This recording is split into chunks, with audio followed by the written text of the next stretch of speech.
The Battle of Scarif was a decisive battle of the Galactic Civil War and marked a turning point for the Rebel Alliance as their victory would directly lead to the destruction of the Death Star at the hands of Luke Skywalker.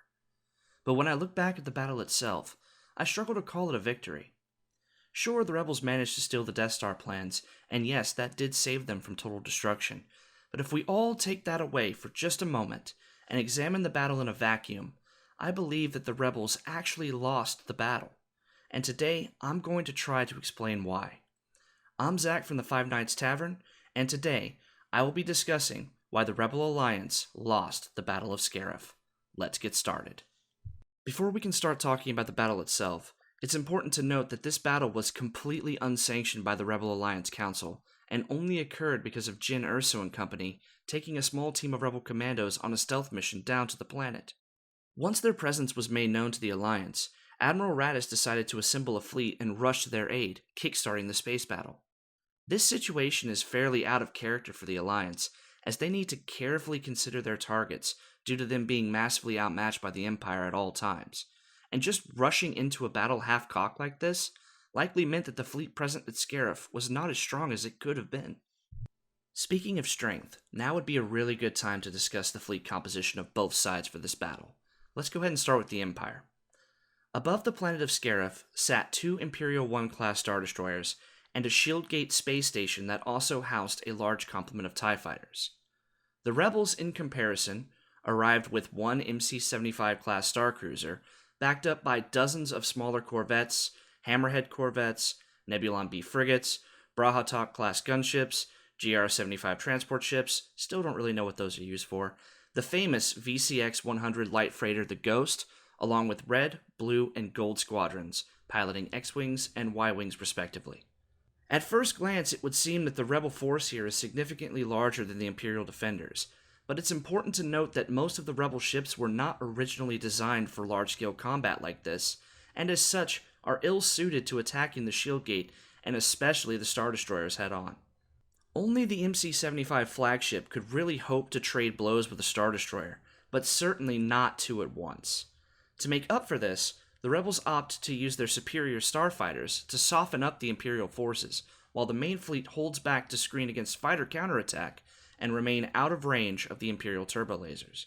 Had they chosen to close the distance and meet them head-on, the Rebel fleet would have likely been completely eviscerated by the superior Imperial firepower. Up until this point, the Rebel strategy had been pretty solid. They're not directly trying to take out the Star Destroyers, but instead are focusing on damaging or destroying the Shieldgate in order to receive the Death Star plans via a radio transmission. With the fleet hanging back and the bombers making runs against the Shieldgate, it soon becomes painfully obvious that the bombers simply don't have the power needed to take out the gate, and another plan is needed. In an inspired stroke of brilliance, Admiral Raddus noticed that one of the Star Destroyers had been temporarily disabled by a Y-Wing ion bomb, and calls up one of the Hammerhead corvettes to ram into it and send it on a collision course with the other Star Destroyer and the Shieldgate itself. This move turns the tide of the battle in their favor, as it perfectly destroys both of the ships and the station all at once, allowing them to receive the plans and begin mopping up while waiting for the ground team to return. A clear-cut victory, right? Well, if that was the case, I wouldn't be calling this a loss for the Rebels now, would I? Although they did manage to take out the Imperial forces over Scarif, the untimely arrival of the Death Star spells doom for many of the Rebels. Almost immediately, the station will fire on the planet, destroying the outpost and killing everyone that was still fighting down there. With no other options, Admiral Raddus orders a retreat to escape the overwhelming might of the Death Star. But as the fleet begins to jump away, Darth Vader arrives aboard his flagship, the Devastator, directly in the path of the fleeing Rebels, and begins to tear apart the battered fleet, with one unlucky transport slamming directly into it. The Rebels are immediately overwhelmed, and any ships that aren't able to jump away are completely destroyed. Even the MC-75 flagship, the strongest ship the Rebels brought to the battle, is unable to escape and is boarded by Vader himself after being disabled, with most, if not all of the crew, including Admiral Raddus, being captured or killed. Only a small handful are able to escape aboard a docked CR-90, the Tantive IV, carrying the Death Star plans and the last of the survivors away. But their fate will be the same as their comrades, just a little bit delayed. In one fell swoop, the Rebels were annihilated, their fleet devastated and their leader killed, not to mention the complete destruction of the entire ground force on the planet. Although the rebels were able to take out 2 Star Destroyers and even a formidable shield gate, the Empire at that time had over 25,000 Star Destroyers at their disposal, and the loss of 2 really wasn't going to hurt them. The rebels, on the other hand, were hurting for ships, and the loss of one of the few capital ships that they had at the time, along with all the smaller ships lost, almost certainly set the Alliance back significantly. They simply did not have the forces to go head-to-head with the Empire. They never did, even towards the end of the war and the Battle of Endor.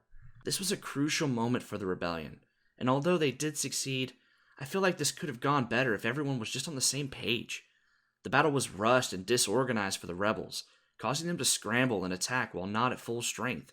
Had they agreed to attack before Jyn and the rest of Rogue One just rushed off, they could have brought their full might to the battle, won quicker, and escaped with the plans before Imperial reinforcements could arrive, potentially saving the lives of the ground team and preventing the loss of so many critical Alliance ships. But these are just my thoughts on the Battle of Scarif. I'd love to hear and discuss what you think down in the comments below. Until then, I'm Zach from the Five Nights Tavern, and as always, cheers.